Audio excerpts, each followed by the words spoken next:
ሰላም ጤና ይስጥልን ክብራትና ክብራን ይህ ከኢትዮጵያ ኦርቶዶክስ ተዋሕዶ ቤተክርስቲያን የብዙሃን መገናኛ ስርጭት አገልግሎት ድርጅት ኢኦቲሲ ቲቪ ወደ እናንተ የሚደርሰው ዜና ቤተክርስቲያን ነው። ከዜናዎቹ ጋር አቤል አሰፋ አብሬያችሁ ቆያለሁ። ተከታተሉን።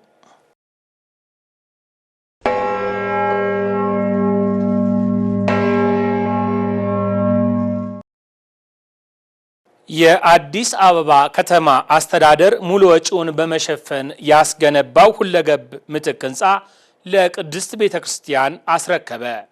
ህንፃውን ከከተማ አስተዳደሩ ከንቲባ ክብርት አዳነች አቤቤ የተረከቡት ብፁዕ ወቅዱስ አቡነ ማትያስ ቀዳማዊ ፓትርያርክ ርዕሰ ሊቃነ ጳጳሳት ዘኢትዮጵያ ሊቀ ጳጳስ ዘአክሱም ወዕጨጌ ዘመንበረ ተክለ ሃይማኖት ናቸው። ሰላማን ባይ በስነ ስርዓቱ ላይ ተገኝታ ተከታዩን ሪፖርት አሰናድታለች። የአዲስ አበባ ከተማ አስተዳደር በኮሪደር ልማትና በእርጅና ምክንያት በፈረሰው በተለምዶ መሐሙድ ሙዚቃ ቤት በመባል በሚታወቀው በጽርሐ ሚኒሊክ ህንፃ ምትክ አዲስ ሁለገብ ባለ 7 ወለል ህንፃ ገንብቶ ለኢትዮጵያ ኦርቶዶክስ ተዋሕዶ ቤተክርስቲያን አስረከበ። ህንፃውን ያስረከቡት ከንቲባ ወይዘሮ አዳነች አቤቤ ሲሆኑ ብፁዕ ወቅዱስ አቡነ ማትያስ ቀዳማዊ ፓትርያርክ ርዕሰ ሊቃነ ጳጳሳት ዘኢትዮጵያ ሊቀ ጳጳስ ዘአክሱም ወዕጨጌ ዘመንበረ ተክለ ሃይማኖት ህንፃውን ተረክበዋል። በርክክብ ስነ ስርዓቱ ብፁዕ አቡነ ሳዊሮስ የጠቅላይ ቤተ ክህነት ዋና ስራ አስኪያጅ፣ የደቡብ ምዕራብ ሸዋና የሸገር ከተማ አህጉረ ስብከት ሊቀ ጳጳስ፣ ብፁዕ አቡነ ዲዮስቆሮስ የቅዱስ ሲኖዶስ ዋና ጸሐፊ፣ የደቡብ ምስራቅ ትግራይና የራያ አህጉረ ስብከት ሊቀ ጳጳስ፣ በርካታ ብፁዓን አበው ሊቃነ ጳጳሳት፣ የከተማ አስተዳደሩ ከፍተኛ አመራሮች፣ የተለያዩ የሃይማኖት ተቋማት ተወካዮች እንዲሁም ጥሪ የተደረገላቸው እንግዶች ተገኝተዋል።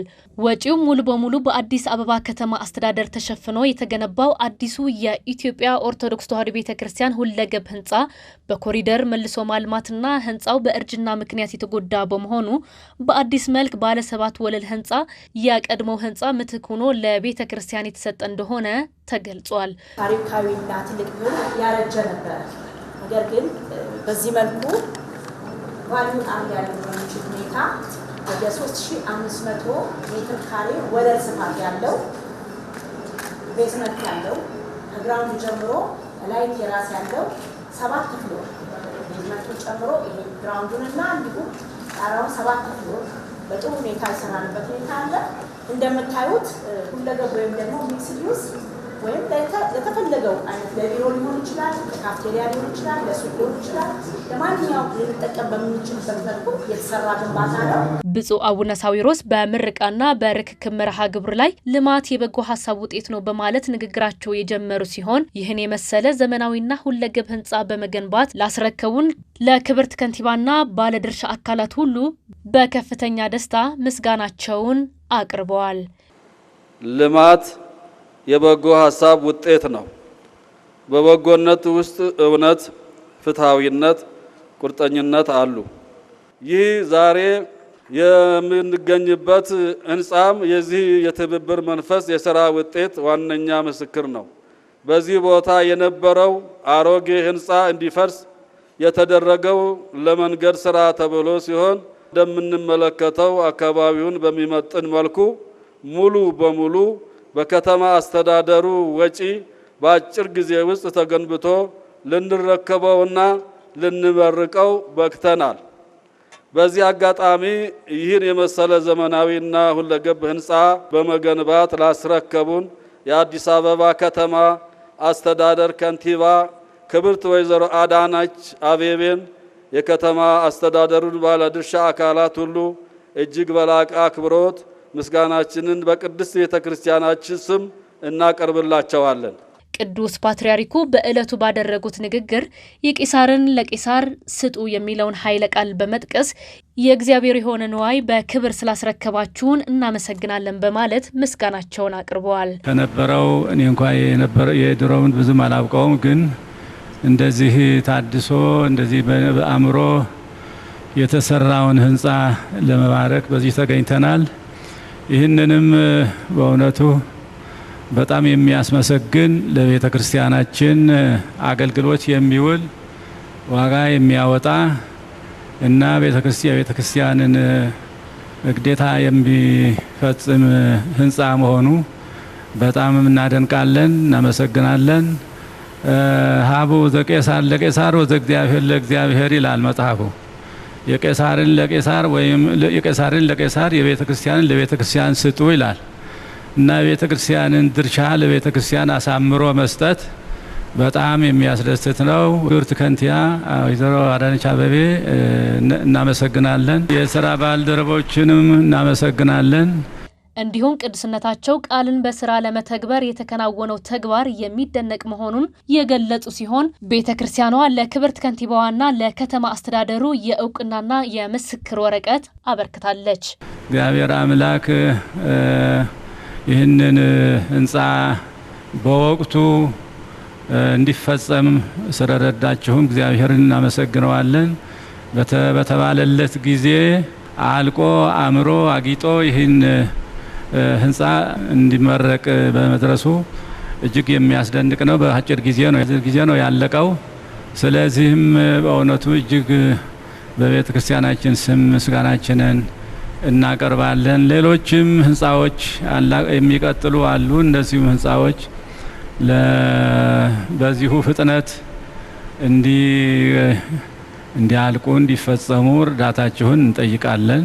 የአዲስ አበባ ከንቲባ ወይዘሮ አዳነች አቤቤ ባስተላለፉት መልእክት የተገነባው አዲሱ ህንጻ ዘመኑ የዋጀ ለቀጣይ ትውልድ ተሻጋሪ የሆነው ከአካባቢው ጋር የሚስማማ ዘመናዊ ህንጻ ነው ሲሉ ገልጸዋል። እኛም በጣም ደስ ብሎናል። ስለተሰጠን እውቅና እና ክብር እጅግ አድርገን እናመሰግናለን። እንደምታዩት የቀድሞ ህንጻ ረጅም ጊዜ አገልግሏል። ያ ትውልድ እንደዚህ አይነት ረጅም ጊዜ ማገልገል የሚችል ህንጻ መገንባቱ መልካም ነገር ነው። ሆኖም ግን ረጅም ጊዜ ከማገልገሉ የተነሳ ስናፈርሰው ከፍተኛ እርጅና የተጫጫነው ህንጻ እንደነበረ አይተናል። እሱም ብቻ ሳይሆን አካባቢው ስታንዳርዱ በጣም በመቀየሩ ምክንያት የሚመጥን ከመሆን አንጻር ጉለቶች ነበሩበት። ከሰራን አይቀር ጥራት ያለው ዘመኑን የዋጀ የዛሬው ብቻ ሳይሆን ከፊታችን ያለውም ትውልድ በትክክል የሚገለገልበት አካባቢው ላይ መልሶ የሚፈርስ እንዳይሆን ብዙ እሴቶችን ጨምረን 5 ወለል የነበረውን ወደ 7 ወለል አሳድገን በአካባቢውም ላይ የፓርኪንግ ችግርም እንዳይኖር ወደ መሬት ውስጥ አንድ ገብተን የፓርኪንግ ስፍራ እንዲኖረው በማድረግ ከአካባቢው ጋራ በማስማማት የተገነባ ነው። በተጨማሪም ከንቲባዋ የኢትዮጵያ ኦርቶዶክስ ተዋሕዶ ቤተክርስቲያን በከተማው በተለያዩ ቦታዎች ለኮሪደሩ ልማት እያደረገች ያለችውን አስተዋጽኦ በማውሳት ምስጋናቸውን አቅርበዋል። ኢትዮጵያ ኦርቶዶክስ ቤተክርስቲያን ይህንን በምንገነባበት ወቅት ዲዛይኑ በቤተክርስቲያኒቷ ዶክትሪንና ዲዛይኖች የተጣጣመ መሆን እንዲችል አስተያየት በመስጠት ቶሎ ውሳኔ በመወሰን ድጋፍ በማድረግ ህንጻውን በትብብር ነው የሰራ ነው። ይሄ ብቻ አይደለም። የኮሪደር ልማት ከተማችን ላይ ሲመጣና ሲለማ እውነቱን ለመናገር ምሳሌነት ባለው ተግባርና ውሳኔ የኢትዮጵያ ኦርቶዶክስ ቤተክርስቲያን አብራን ቆማ ደግፋናለች። በመቀጠልም በህንጻ ግንባታው በሙያቸው ሲወጡ ሲወርዱ የነበሩ አካላት ከከተማ አስተዳደሩ የእውቅና ሽልማት ተበርክቶላቸዋል። ሁለገብ ህንጻው በአራዳ ክፍለ ከተማ ፒያሳ አካባቢ በተለምዶ መሐሙድ ሙዚቃ ቤት በመባል በሚታወቀው የቤተ ክርስቲያኗ ይዞታ ላይ የተገነባ ነው።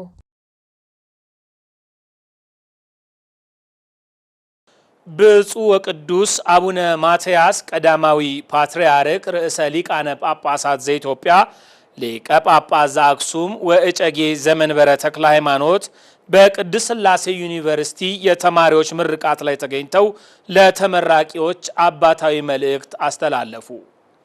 ዛሬ የተመረቃችሁ ደቀ መዛሙርት ምእመናን በእውነተኛው የክርስትና ሕይወት እንዲጓዙ የቤተ ክርስቲያንን አደራ ጠብቃችሁ ልታስጠብቁ ይገባል ብለዋል ቅዱስነታቸው። ሰላም አምባዬ ተጨማሪ አላት። የቅድስት ሥላሴ መንፈሳዊ ዩኒቨርሲቲ በተለያዩ መርሃ ግብራት ሲያስተምራቸው የቆዩ 447 ደቀ መዛሙርት ሰኔ 21 ቀን 2017 ዓ.ም በዩኒቨርሲቲው አዳራሽ አስመርቋል።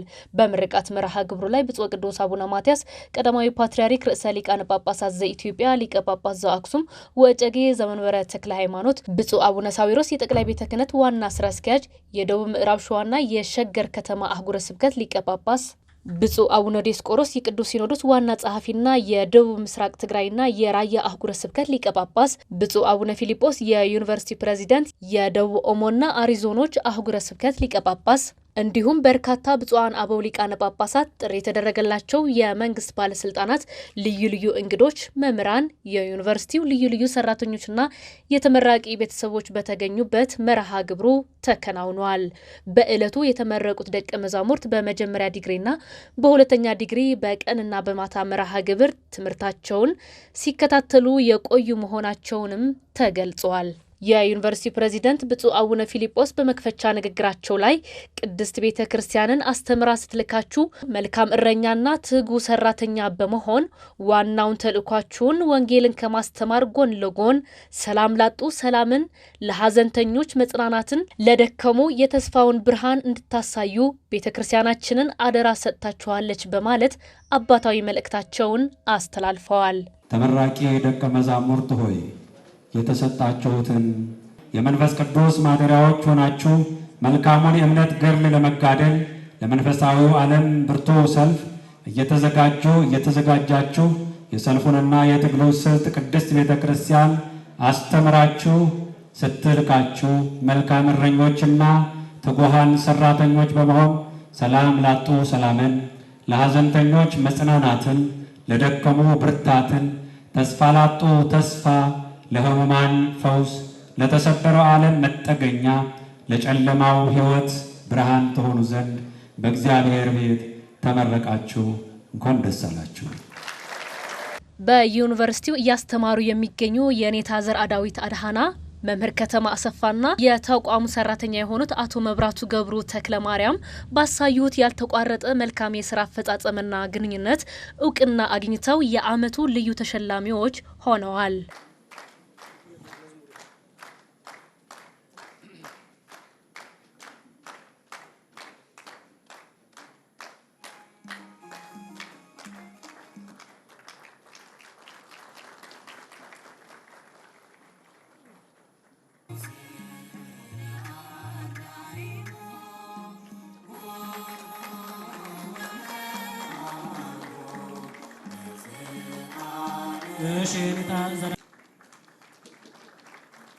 መምህር ከተማን እንኳን ደስ አለዎት። አሁን አንድ አጭር ብቻ ትቀረናለች፣ መጨረሻ ደርሰናል።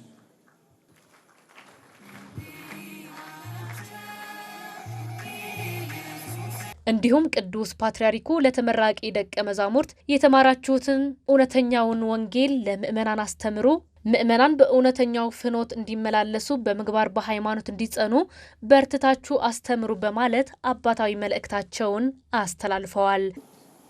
ወንዘ ታጠምቅዎሙ በሉ በስመ አብ ወወልድ ወመንፈስ ቅዱስ ወመሃርዎሙ ዘአዘዝኩክሙ ኩሎ ዘአዘዝኩክሙ ወናሁ አነ እሄሉ ምስሌክሙ በኩሉ መዋዕል እስከ ህልፈተ ዓለም። ይህ የጌታችን የመድኃኒታችን የኢየሱስ ክርስቶስ ቃል ነው።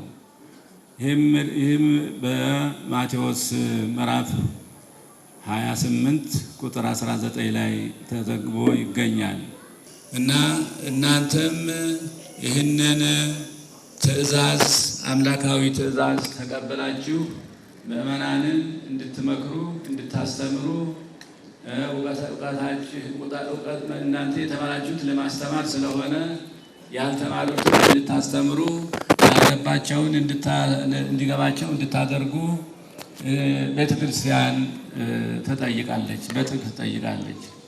ይህንን የጌታችን የኢየሱስ ክርስቶስ ትእዛዝ በሐዋርያት ብቻ የተወሰነ አይደለም። እስከ ዓለም ፍጻሜ ድረስ ከእናንተ ጋር እሆናለሁ ያለው ጌታችን መድኃኒታችን ኢየሱስ ክርስቶስ የሐዋርያት ተከታዮች የሆን ሁሉ እንድንሰራበት ነው። ሐዋርያት ከተሰየሙበት ጊዜ ጀምሮ እስከ ህልቀተ ዓለም በአካለ ሥጋ ይኖራሉ ማለት አይደለም። የሐዋርያት ተከታዮች በየጊዜው ከትውልድ ወደ ትውልድ እየተላለፈ እንዲኖር የትእዛዝ ታዘዋል እና ይህንን በጥብቅ ማክበር አለብን፣ እንድንሰራበት ያስፈልጋል። ምእመናን ያላወቁትን እንዲያውቁ ከክህደት ወደ እምነት እንዲመለሱ ከገቢረ ኃጢአት ወደ ገቢረ ጽድቅ እንዲመለሱ ማድረግ የኛ ኃላፊነት ስለሆነ እናንተ አሁን ይህንን እንድትሰሩበት ነው። በመጨረሻም ተመራቂ ደቀ መዛሙርት ቃለ መሐላ ፈጽመው በቅዱስነታቸው ቡራኬ የምርቃት መርሃ ግብሩ ተጠናቋል። በቅድመ ልዑል እግዚአብሔር በብፁዕ ወቅዱስ አባታችንና በብፁዓን አበው ሊቃነ ጳጳሳት ፊት በዚህ ታላቅ ጉባኤ ቃል እንገባለን። እንኳን አደረሳችሁ አደረሰን። እንኳን ደስ አላችሁ። አመሰግናለሁ። በተያያዘ ቤተ ክርስቲያን የሰጠችንን ኃላፊነት ለመወጣት ተግተን እናገለግላለን ሲሉ በቅድስት ሥላሴ ዩኒቨርሲቲ የተመረቁ ደቀ መዛሙርት ገለጹ። ጌታቸው በቀለ የቅድስት ሥላሴ ዩኒቨርሲቲ በተለያዩ መርሃ ግብራት ሲያስተምራቸው የቆዩ ተማሪዎችን አስመርቋል። በዕለቱም የተመረቁት ደቀ መዛሙርት በመጀመሪያ ዲግሪ፣ በሁለተኛ ዲግሪ በቀንና በማታ መርሃ ግብር ትምህርታቸውን ሲከታተሉ የቆዩ ናቸው። ከተመራቂ ተማሪዎቹ መካከል በከፍተኛ ማዕረግ ለተመረቁ ደቀ መዛሙርት የሽልማት ስነ ስርዓት የተከናወነ ሲሆን በመርሃ ግብሩም በከፍተኛ ማዕረግ ለተመረቁ ደቀ መዛሙርት የሜዳሊያ ሽልማት ተበርክቶላቸዋል። የሽልማት ከተበረከተላቸው ተማሪዎች መካከልም ለኢትዮጵያ ኦርቶዶክስ ተዋሕዶ ቤተክርስቲያን መገናኛ ብዙሃን ድርጅት በሰጡት አስተያየት የቅድስት ሥላሴ ዩኒቨርሲቲ ለኛ የሚገባውን ትምህርት አስተምሮናል። በተማርነው ትምህርት ደስተኞች ነን። የትምህርት ጊዜ ቆይታችንም በጣም ጥሩ ነበር ብለዋል። ፋንዳሜንታል ቴዎሎጂ በሚባለው ፋካልቲ ስር የስክሪፕቸራል ቴዎሎጂ ዲፓርትመንት ደቀ መዝሙር ነበርኩ ለ5 ዓመት ያህል እና በዚህ ማድረግ ነው ቆይታ ለኔ የተሻለ ልዩ ጊዜ ነበረ። ማለት እኔ ፈልጌው አስቤበት የገባሁበት ስለነበረ በቃ በትክክል ማድረግ ያለብኝን ነገር ተጠቅሜበት አልፌያለሁ የሚለው ጊዜ ነው ለኔ እና ደስ የሚል ጊዜ ነው ያሳለፍኩት። 5 ዓመት ራሱ እኔ እንጃ ለኔ እኔ አልታወቀኝም። ምክንያቱም የፈለኩት ለምድር ብቻ ሳይሆን ለሰማይም የሚያበቃ ዘላለም ከኔ ጋር የሚኖረውን እግዚአብሔርን ቃል ስለሆነ የምማረው ጀስት ያንን በማሰብ የጊዜ ርዝመቱ ራሱ ምንም ማሳሰቢያ አልነበረም በኔ ዘንድና ደስ የሚል በጣም አሪፍ ጊዜ ነበር ያሳለፍኩት። በዚህ በዩኒቨርሲቲ ላይ 5 ዓመት የዶግማቲክ ቴዎሎጂ ተማሪ ነኝ። ለ5 ዓመት ተከታትለናል ማለት ነው። በጣም ጥሩ ነበረ። እንግዲህ በቀንና ማታ እንማር ስለነበር ማለት ቀን እስከ 6:30ና 7 የመደበኛ ቴዎሎጂ እንመራለን። ከዛም በኋላ ከ8 ሰዓት በኋላ ደግሞ የአብነት ትምህርት በሊቃውንት እና በፍትሐ ነገሥት ተምሬ አጠናቅቄያለሁ። የከፍተኛ ማዕረግ ከዶግማቲክ ቴዎሎጂ ዲፓርትመንት አንደኛ ነው የወጣሁት። ከአጠቃላይ ደግሞ ከሬጉላሮች 3ኛ የወጣው ይመስለኛል። በቅድስት ሥላሴ ዩኒቨርሲቲ በዘንድሮ የማስተርስ ዲግሪ የዶግማቲክ ወይም መሰረታዊ ሃይማኖት ትምህርት ተመራቂ ነኝ። እንደምታዩም የዋንጫ ተሸላሚ ሆኛለሁ። ቤተክርስቲያን አስተምራኛለች። እግዚአብሔር የተመሰገነ ይሁን። ለዚህ ክብር ያበቃኝ እግዚአብሔር ነው። ለቤተሰቤ ምስጋና አቀርባለሁ። ለሁሉም ለሕዝበ ክርስቲያን ሁሉ ምስጋና አቀርባለሁ። እጅግ ቆንጆ ጊዜ ነው የነበረው እና ብዙ መሰረታዊ የሆኑ የቤተክርስቲያናችንን አስተምህሮች የመረመርኩበት ያወቅኩበት ወደፊትም በሰፊው ለማወቅ የሚችልበትን መንገድን የተማርኩበት እንዴት እንደሚመረመር የቤተክርስቲያን ምስጢራትን ያወቅኩበት ጊዜ ነውና ደስተኛ የነበርኩበት ጊዜ ነው። በተለይ 2 ዓመት ብዙ ለማንበብ በሮችን የከፈተችልኝ ስለነበረ ለቤተክርስቲያን ክብር እሰጣለሁ። ተመራቂ ደቀ መዛሙርት አክለውም ቤተክርስቲያን ዋጋ ክፍላ የምታስተምረ ነገ መልካም እረኛና ትጉ ሰራተኞች በመሆን የሚጠበቅብንን አደራ እንድንወጣ ነው። ቤተክርስቲያን ትምህርት አውቀን የቤተክርስቲያንን ትምህርት አውቀን ለሌሎች ማሳወቅ ማስተማር ከኛ ይጠበቃል ሲሉ መልእክታቸውን አስተላልፈዋል። እንደሚታወቀው የተማርኩበት የትምህርት ዘርፍ እንደነገርኩሽ ፋንዳሜንታል ቴዎሎጂ ነው የሚለዋል መሰረታዊ የነገረ መለኮት ትምህርት እና ማለት ነው። በዛ ስር ያለው ስክሪፕቸራል ቴዎሎጂ ደግሞ የቅዱሳን መጻሕፍት ጥናት ነው። ቅዱሳን መጻሕፍቶች እንደምናውቃቸው ለሃይማኖታችን፣ ለዶግማውም፣ ለቅኖናውም ለሁሉ ነገር መሰረት ናቸው። ስለዚህ አንድ ሰው ደግሞ በሃይማኖቱ ሲኖር የእግዚአብሔር መንግስት ለመውረስ የቤተክርስቲያንን ዶግማና ቅኖናን በስርዓት አውቆ መኖር አለበት።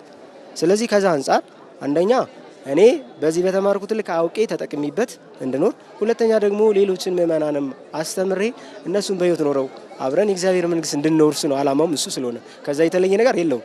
ማወቁ ብቻ ደግሞ የእግዚአብሔር መንግስት አይወርስም፣ መተግበርም ስላለበት ከዛ አንጻር ጠቃሚነቱ የእግዚአብሔር መንግስት ማወርስ ነው። በዛም ሆነ በዚህ ነፍስ ማዳን ነው። አሁን ይሄ የሚረዳን ምንድነው? በተሻለ እውቀት መጨመር ነው ተወሰነ። እንግዲህ በዛ ላይ ህይወት ከጨመርንበት የተሻለ ይሆናል ብዬ አስባለሁና እስካሁንም ግልጋሎት ላይ ነው ያለሁት። በአንድ ሁዳር ቀራኒ መድኃኔዓለም ገዳም አዳሪ መንፈሳዊ ትምህርት ቤት እዛ እያገለገልኩ ነው ያለሁትና በዛው ልክ የተሻለ እውቀት ሲኖር ደግሞ በዛው ልክ ማገልገል ይቻላል ብዬ አስባለሁ። እንግዲህ ቤተ ክርስቲያን ብፁዕ ወቅዱስ አባታችን አቡነ ማቲያስ ፊት ሁሉም ተማሪ ቃል ገብቷል። 5 ዓመት ቤተ ክርስቲያን ሁሉ ነገር አስተምራለች። ምግባችን፣ መጠጣችን፣ መኝታችን ሁሉ ነገር አሟልታ ያስተማረችን እንድናገለግላት ነው እንድንገለገልም ነው። ቤተ ክርስቲያንን ማገልገል ማለት ትንሽ የተለየ ቢሆንም ግን ታገለግለናለች። በቻልን ደግሞ እኛ ቀን እናገለግላታለን ብለን ነውና ደቀ መዛሙርቱ እንግዲህ በገቡት ቃል መሰረት በገጠርም ሆነ በከተማ በላይም ሆነ በታች በየትኛውም ቦታ ሲታዘዙ ሲላኩ ጌታችን መድኃኒታችን አንደበት ነው የታዘዝነው። ብፁዕ ቅዱስ አባታችን ደገሙት እንጂ ቀድሞ የታዘዝ ስለሆነ በዛው መሰረት እንድናገለግል ነው ብዬ ማስበው። ለዛ ግን እግዚአብሔር ይርዳን። ዋናው የመሰረታዊ ሃይማኖት አስተምህሮ ቤተክርስቲያናችን ብዙዎቹ ምእመናን ባለማወቅ የቤተክርስቲያናችን አስተምህሮ ባለማወቅ በሌሎች ሃይማኖቶች በሌሎች መንገዶች እየተሳሳተ የሚጠፋበት ዋናው መሰረቱ ዶግማው ይህ አስተምህሮ ነው የተማርኩበት ትምህርት ነውና ይህ ዶግማ ደግሞ ከመጀመሪያውም ጀምሮ በጉባኤ ኒቂያ፣ ጉባኤ ቁስጥንጥንያ፣ ኤፌሶን የተወሰኑ የሶስቱ ጉባኤያትን ትምህርቶች ውሳኔዎች ጠንቅቃ የምታምንና የምታስተምር ቤተክርስቲያናችን ይህ ትምህርት በደንብ በትክክል ለህዝበ ክርስቲያኑ ካልደረሰ ህዝቡ በሌሎች ሃይማኖቶች እየታለለና ከበረቱ ከክርስቶስ መንጋነት እየወጣ የሚጠፋበት ትምህርት ስለሆነ መሰረታዊ ነው። ከዛም ባሻገር በስነ ምግባር በሃይማኖት አጠንክሮ ህዝበ ክርስቲያን መማርና ማወቅ የሚገባውን ማድረግ የሚገባውን ለዘላለማዊ ህይወት የሚበቃበትን መንገድ እየተማርኩበት ትምህርት ነው። ሁሉም የቤተክርስቲያናችን ምእመናን ከሲኖዶስ ጀምሮ እስከታች ሁሉም የቤተክርስቲያናችን አስተምሮ በደንብ ጥንቅቅ ያለውን ትክክለኛውን አስተምሮ ለህዝቡ እንዲያደርሱና ህዝቡን መንጋውን እንዲጠብቁ ጌታ ለጴጥሮስ የሰጠውን ቃል እንዲፈጽሙና አስተምረው ከመንጋው እንዲያቆዩ ለዘላለም ህይወት እንዲያበቁ ሁሉም የራሱን ድርሻ እንዲወጣ ብዬ መልእክቴን አስተላልፋለሁ።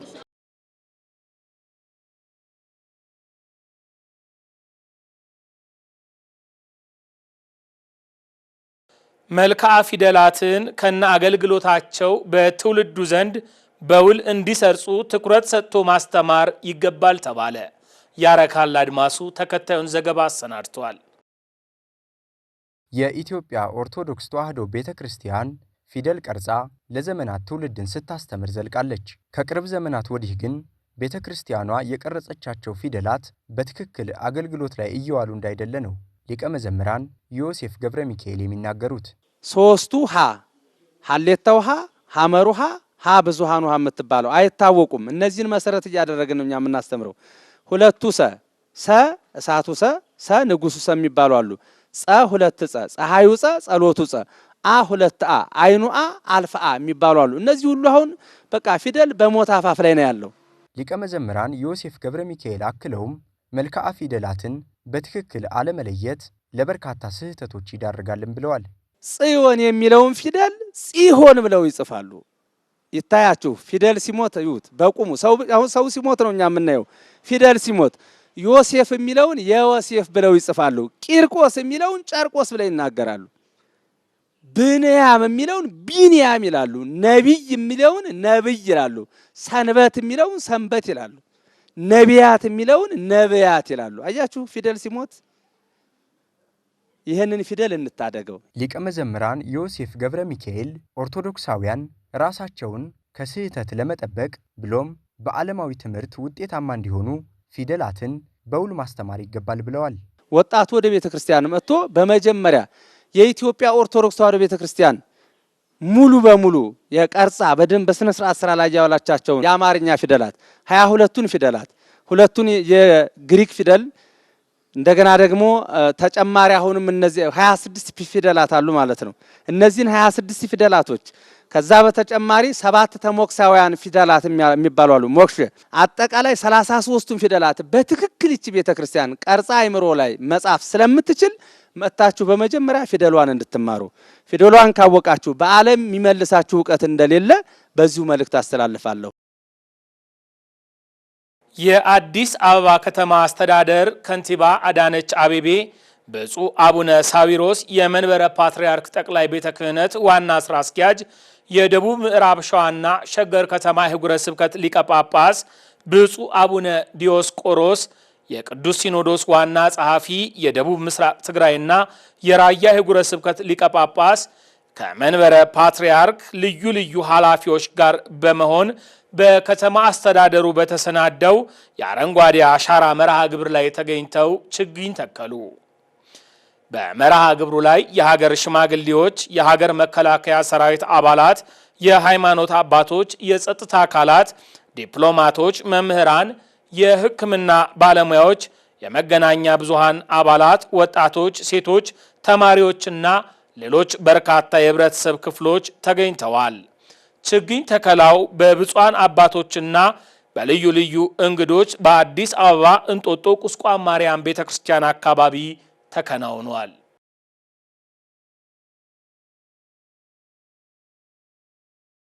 ለሰዓቱ ያሰናዳናቸው ዜናዎቻችን እነዚህ ነበሩ።